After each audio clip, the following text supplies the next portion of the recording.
स्वागत है आप सभी का हमारे YouTube चैनल में। और आज हम सॉल्व करने वाले हैं एक्सरसाइज 5C, जो कि लास्ट एक्सरसाइज है इस चैप्टर का। सबसे पहला क्वेश्चन है हमारा कि state the principle of flotation, कि प्रिंसिपल ऑफ फ्लोटेशन का क्या होता है। तो हमने रीड कर रखा है कि प्रिंसिपल ऑफ फ्लोटेशन कहता है कि the weight of a floating body is equal to the weight of liquid displaced by its submerged part. क्या है? Weight of a floating body is equal to the weight of the liquid displaced by its submerged part। अच्छा, इसके अलावा और क्या लिख सकते हैं? इसके अलावा देखो हम लिख सकते हैं कि प्रिंसिपल ऑफ फ्लोटेशन क्या है कि when a solid is floating in a liquid और fluid the weight of the whole solid acting vertically downward at its center of gravity is equal to the weight of fluid displaced by the immersed part of solid acting upward at its center of buoyancy or at the center of the bulk of the liquid displaced। तो आप चाहो तो इसको भी लिख सकते हो और वो शॉर्ट वाला भी लिख सकते हो कि weight of floating body is equal to the weight of liquid displaced by the submerged part। Next question देखते हैं हम। क्वेश्चन नंबर 2 है, a body is held immersed in a liquid, name the two forces acting on body and draw a diagram to show these forces। State how do the magnitude of two forces mentioned in part 1 determine whether the body will float or sink in liquid when it is released। What is the net force on the body if it sinks or floats। देखते हैं इसका answer page number 117 पे। Page number 117 पे देखिए, दो forces जो act करते हैं बॉडी के ऊपर when it is submerged in liquid, कौन कौन से हैं? The weight W of the body acting vertically downward through the centre of gravity G of the body. Second वाला कौन सा फोर्स है? The thrust force of buoyancy of the liquid acting vertically upward through the centre of buoyancy B, that is the centre of gravity of the displaced liquid. Diagram यहाँ पे given है। इसके अलावा आपसे केसेस पूछा है ना, तो यहाँ पे तीनों केसेस यहाँ पे डिस्कस्ड हैं। सबसे पहला कि जब weight of body is greater than the buoyant force या force of buoyancy, that is the weight of body is greater than the weight of displaced liquid. इस केस में क्या होगा? बॉडी सिंक कर जाएगी, जैसा कि यहाँ फिगर में शोन है। ठीक है। सेकेंड वाला देखो, सेकेंड केस आप देख सकते हो कि when weight is equal to the weight of body is equal to the weight of displaced liquid. इस केस में क्या होगा कि बॉडी फ्लोट करेगी। ठीक है, इसका अपेरेंट वेट कैसा होगा? 0 होगा और बॉडी फ्लोट करेगी just beneath the surface. Okay, तो फ्लोटिंग का भी हो गया, फ्लोट करने के लिए ये हो गया, सिंक करने के लिए ये। अब ये जो फ्लोटिंग वाला कंडीशन है ना, इसमें एक और कंडीशन है, थर्ड कंडीशन भी है आपका, कि जब weight of body is less than the weight of the liquid displaced by the body, तो ऐसे में केस में क्या होता है कि बॉडी फ्लोट करती है above the surface of the liquid.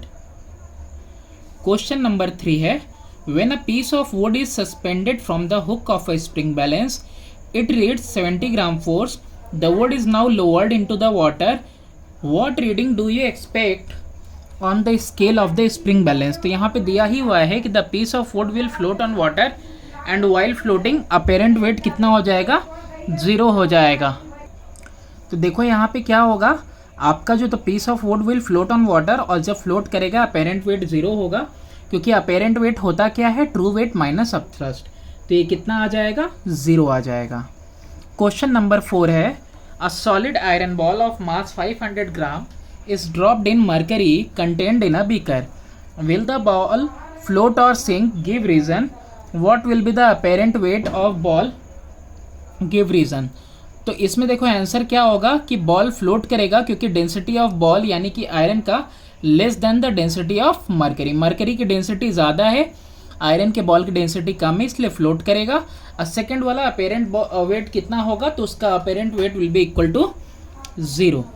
Okay, क्योंकि जब फ्लोट करती है बॉडी तो अपथ्रस्ट किसके इक्वल हो जाता है? वेट के इक्वल हो जाता है। तो वेट के इक्वल हो गया अपथ्रस्ट, तो कितना रीड करेगा? 0 रीड करेगा, 0 बताएगा। क्वेश्चन नंबर 5 है, how does the density of solid of a substance determine whether a solid piece of that substance will float or sink in a given liquid of density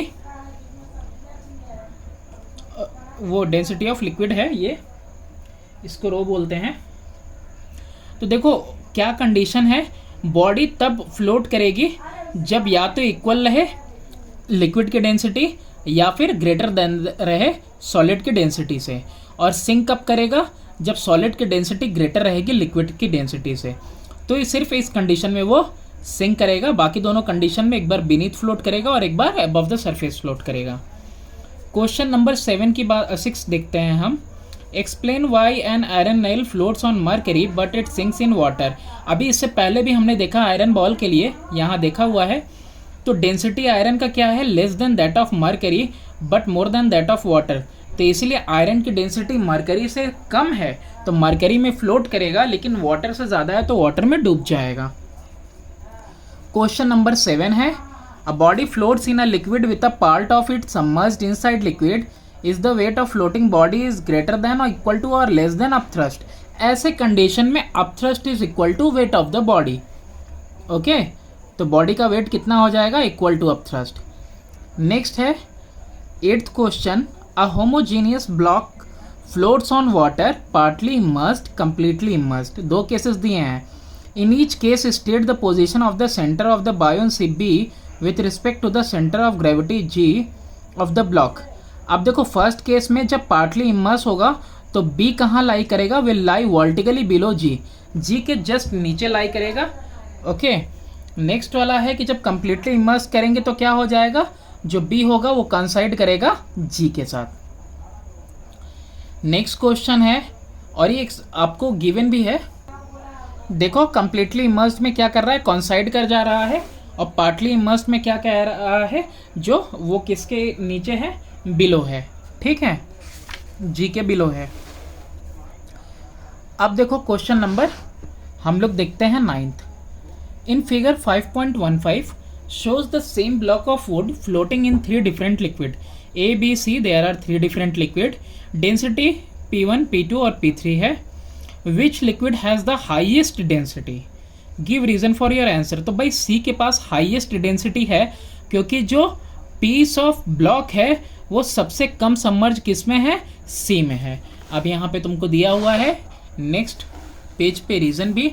reason क्या है कि the upthrust on the body by each liquid is same as it is liquid to the weight of body, but upthrust is equal to volume submerged into density of liquid into G. तो for liquid C, since volume submerged is least, so density is maximum।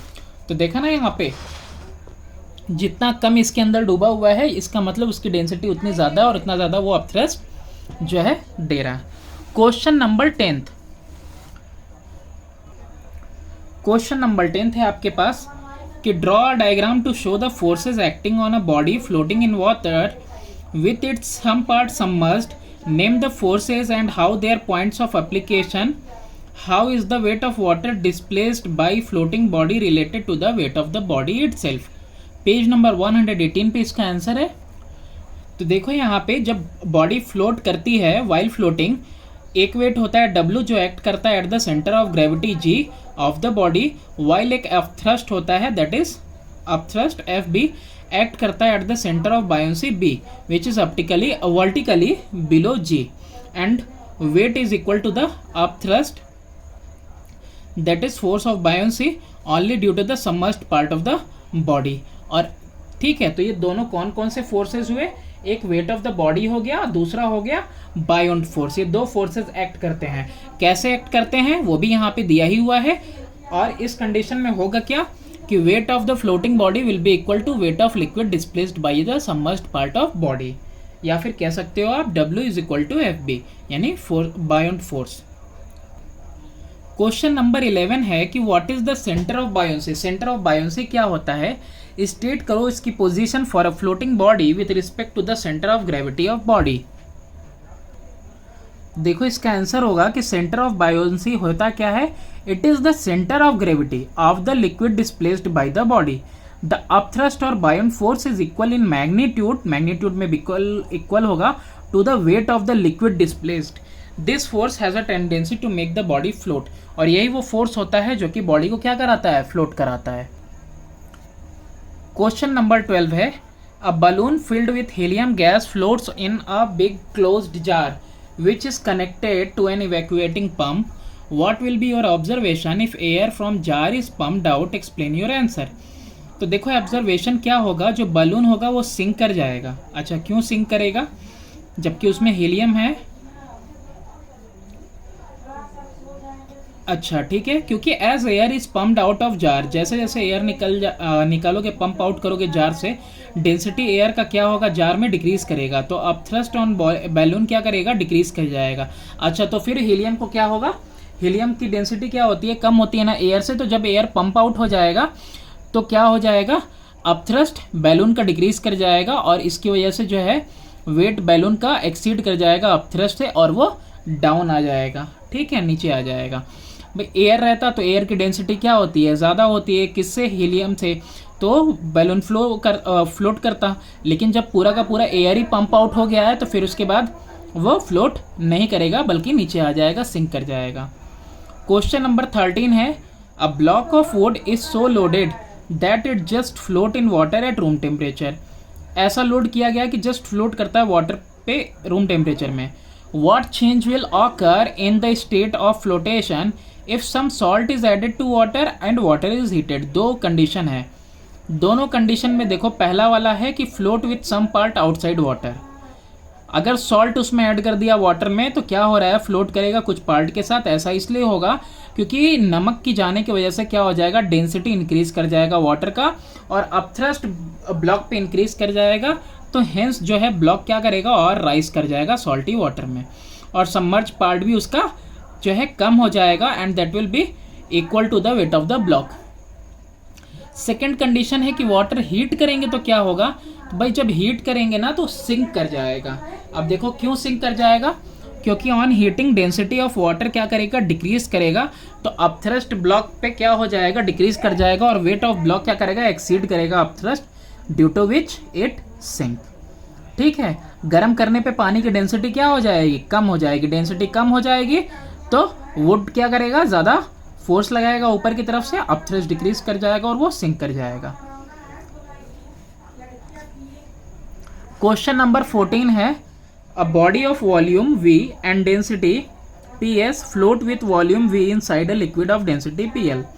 Show करना है कि V upon capital V is equal to density of solid upon में density of liquid. ये क्या होगा, volume of solid upon volume of liquid is equal to क्या हो जाएगा, density of solid upon density of liquid. Page number 118 पे देखो इसका आंसर। पेज नंबर 118 पे देखो रिलेशनशिप दिया हुआ है between volume of submerged part of a floating body और densities of liquid and the body. तो देखो यहाँ पे दिया हुआ है, let V be the volume of a body of density, okay, PS। तो अब यहाँ पे क्या दिया हुआ है कि let the body be floating with its volume V immersed inside the liquid of density PL। Then weight of body क्या हो जाएगा, volume of body into density of body into G, यानी V रो G हो जाएगा। वैसे तो इसको रो कहते हैं, मैं P बोल दे रहा हूँ। Weight of liquid displaced by the body और अप थ्रस्ट क्या हो जाएगा, that is equal to volume of displaced liquid into density of liquid into G, तो is equal to V into rho L into G। अब यहाँ पे flotation के case में होता क्या है कि जो वेट होता है वो बायोन फोर्स के इक्वल होता है।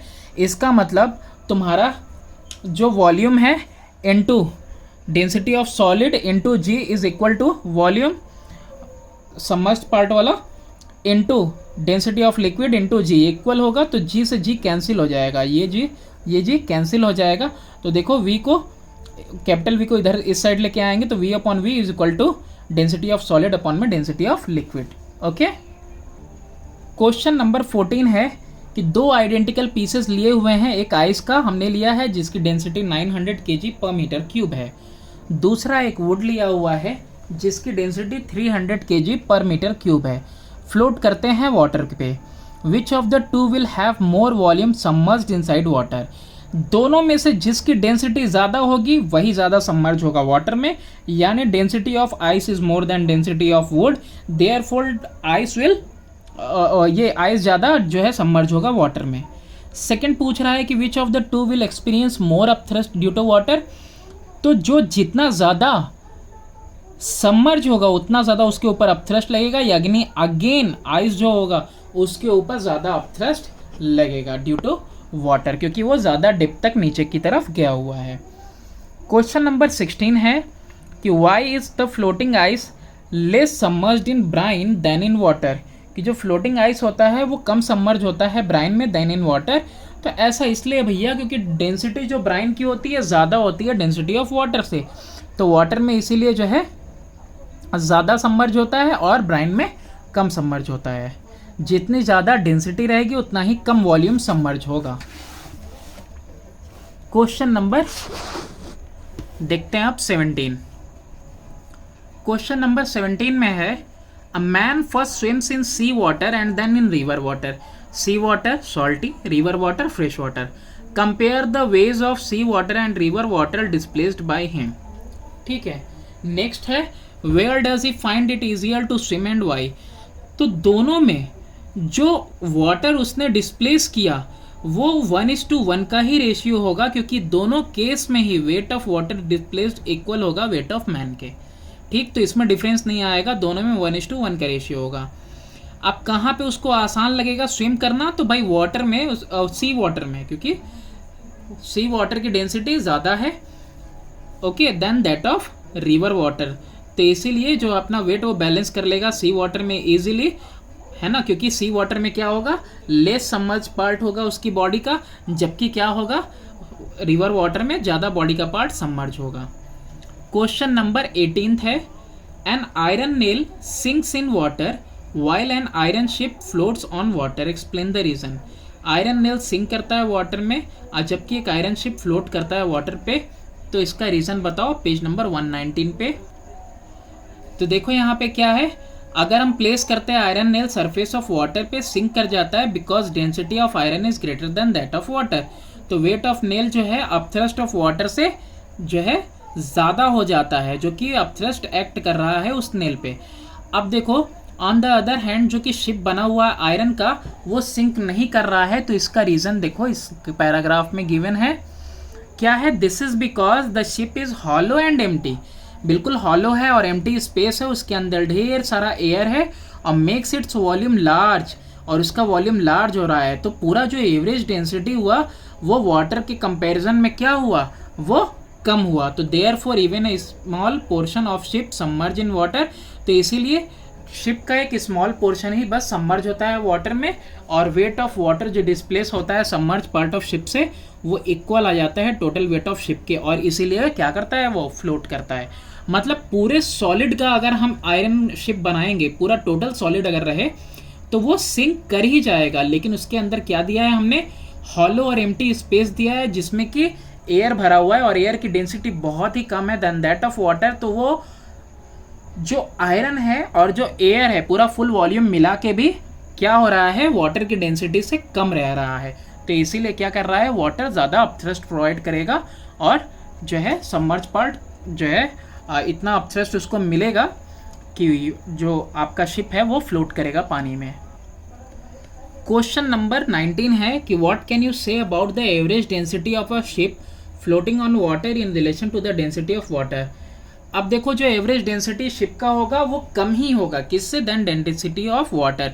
क्यों, क्योंकि अभी हमने देखा कि जो शिप है बिल्कुल हॉलो बना होता है, अंदर ढेर सारा एयर स्पेस होता है।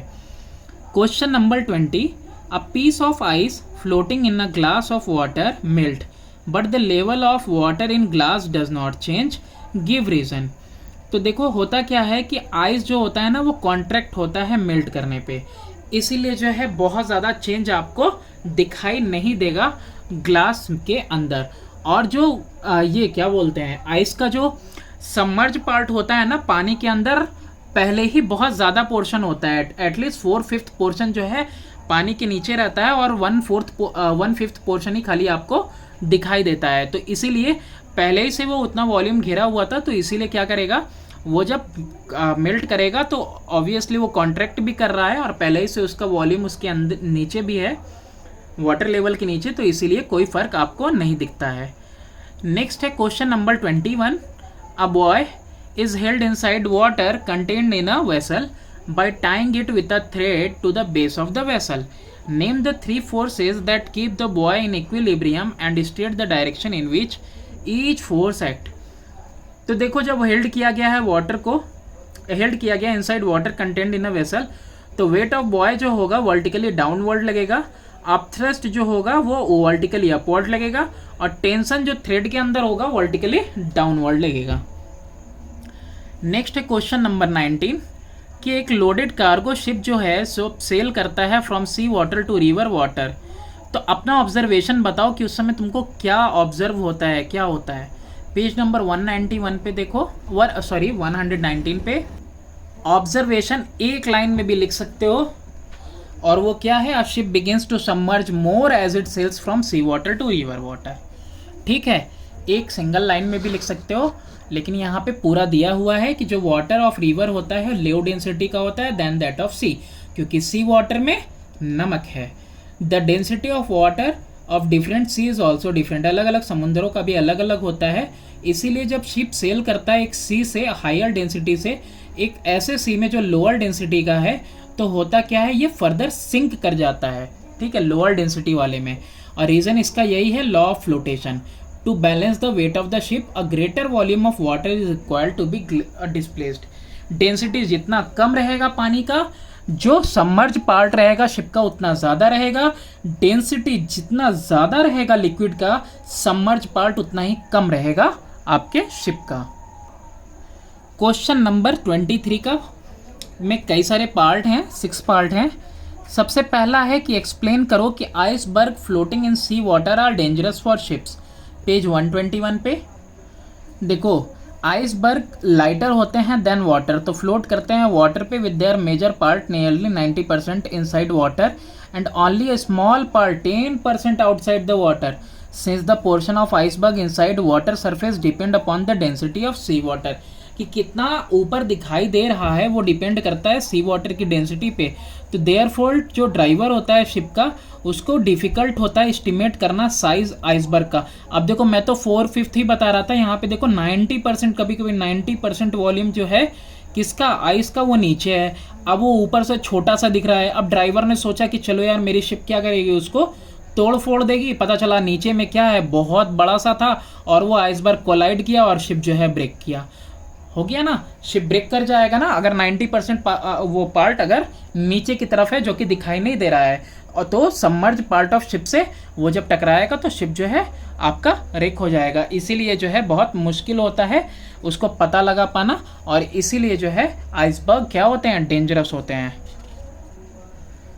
अब BCD तीनों देखते हैं कि एक एग यानी अंडा जो है सिंक करता है फ्रेश वाटर में, लेकिन फ्लोट करता है स्ट्रॉन्ग सॉल्ट सॉल्यूशन में. Next, a toy balloon filled with hydrogen rises to the ceiling, but if filled with carbon dioxide sinks to the floor. Next है, as a ship in harbor is being unloaded it slowly rises higher in water. तो तीनों answer हम देखते हैं. होता क्या है कि जो फ्रेश वाटर होते हैं उसमें अंडा डूब जाता है, क्योंकि जो वेट होता है वाटर का जो डिस्प्लेस करता है अंडा is very less than its own wait. तो इसीलिए क्या करेगा, वो गिर जाएगा. डेंसिटी ऑफ अंडा जो है बहुत ज़्यादा है, किससे, वाटर की डेंसिटी से. लेकिन जैसे ही हमने स्ट्रॉन्ग सॉल्यूशन ऑफ सॉल्ट में उसको डाला, डेंसिटी ऑफ वाटर बहुत ज़्यादा बढ़ गई देन डेंसिटी ऑफ अंडा से. तो ऐसे केस में वेट ऑफ वाटर जो डिस्प्लेस कर रहा है अंडा, that is more than its own wait, अपने वेट से खुद ज़्यादा लिक्विड डिस्प्लेस कर रहा है, इसलिए अंडा will float in salt solution. अब नेक्स्ट पार्ट था आपका बलून वाला. अब बलून वाले में आपसे क्या पूछा है, बलून वाले में पूछ रहा है कि टॉय बलून जिसमें हाइड्रोजन है, पहले वो सीलिंग तक गया, फिर उसके बाद वो उड़ा सीलिंग तक गया, लेकिन कार्बन डाइऑक्साइड वाला गिर गया. ऐसा इसलिए क्योंकि डेंसिटी हाइड्रोजन की बहुत कम है डेंसिटी ऑफ एयर से. तो हाइड्रोजन की डेंसिटी कम है एयर से, तो हाइड्रोजन क्या करेगा, ऊपर जाएगा, वो ज़्यादा थ्रस्ट लगेगा उसके ऊपर, और ये ज़्यादा कम जो है कि कम नहीं, हाँ ज़्यादा वेट ऑफ एयर जो है डिस्प्लेस करेगा. तो इसीलिए क्या करेगा, ये ऊपर की तरफ जाएगा, ज़्यादा अपथ्रस्ट लगेगा. It rises up as it displaces more weight of air. ज़्यादा वेट ऑफ एयर को डिस्प्लेस कर रहा है, इसीलिए वो ऊपर उठता जाएगा, उसके ऊपर ज़्यादा अपथ्रस्ट लगेगा. नेक्स्ट है कि कार्बन डाइऑक्साइड के साथ क्या होगा, तो कार्बन डाइऑक्साइड बहुत हैवियर होता है एयर से, तो इसीलिए वो कम जो है कि वेट ऑफ एयर डिस्प्लेस करेगा ओके इन्वायरमेंट में, जिसकी वजह से वो क्या करेगा, नीचे आके सिंक कर जाएगा फ्लोर के ऊपर। एक और था वो डी पार्ट कि as a ship in harbour is being unloaded slowly rise करता है हायर। तो जब अनलोड करते हो ना तो वेट ऑफ शिप क्या होता है, एक्टिंग जो डाउनवर्ड है वो कम हो जाता है। जब शिप का वेट कम हो गया तो उसके ऊपर अपथ्रस्ट क्या हो गया, धीरे धीरे इंक्रीज कर रहा है, तो इसीलिए वो क्या हो रहा है, सबमर्ज पार्ट कम होता जा रहा है और शिप कैसा हो रहा है, ऊपर की तरफ जा रहा है। तो इसीलिए वो क्या होता है, शिप राइज कर जाता है जब आप उसको अनलोड कर देते हो। नेक्स्ट क्वेश्चन है आपका, a balloon filled with hydrogen rises to a certain height and then stops rising further. Hydrogen से फिल किया हुआ बैलून कुछ दूर तक ऊपर जाता है और फिर उसके बाद जो है कि स्टॉप हो जाता है राइजिंग फर्दर। ऐसा क्यों होता है भाई, तो ऐसा इसलिए होता है क्योंकि डेंसिटी एयर का धीरे धीरे ऊपर जाते जाते कम होने लगता है, तो therefore balloon gradually goes up, ऊपर जाता है जब तक कि डिस्प्लेस्ड एयर यानी अपथ्रस्ट जो है धीरे धीरे डिक्रीज करता रहता है एल्टीट्यूड की वजह से, डेंसिटी एयर की डिक्रीज कर रही है, तो keeps on rising as long as the upthrust on it exceed its weight. जब तक अपथ्रस्ट उसके वेट से एक्सीड करता रहता है बलून ऊपर जाता रहता है, लेकिन जैसे ही अपथ्रस्ट इक्वल हो जाता है उसके वेट से वो राइज करना फर्दर स्टॉप कर देता है। क्यों, ऐसा क्यों होता है, क्योंकि नीचे जो एयर की डेंसिटी है बहुत ज़्यादा है, तो इसीलिए जो बैलून है हाइड्रोजन से फिल किया हुआ ऊपर जा रहा, जैसे ही वो ऊपर जा रहा तो धीरे धीरे ऊपर एल्टीट्यूड के हिसाब से कम होती जा रही है डेंसिटी एयर की, तो इसीलिए अब वो फर्दर राइज नहीं करने वाला। अब एफ वाला है कि a ship submerges more as it sails from sea water to river water. ये आंसर नंबर 22 में हमने देख लिया कि जो फ्रेश वाटर होता है उसकी डेंसिटी बहुत कम होती है और सी वाटर की डेंसिटी बहुत ज़्यादा होती है, इसीलिए वो ज़्यादा सबमर्ज कर जाता है जब रिवर वाटर में आता है। और ये सेम होगा जो ऑब्जर्वेशन हमने देखा है आंसर नंबर 22 में। नेक्स्ट है मल्टीपल चॉइस क्वेश्चन, तो ये ऑलरेडी आपके पास गिवन है और नेक्स्ट वीडियो में हम डिस्कस करने वाले हैं न्यूमेरिकल। तो please do subscribe and share my channel.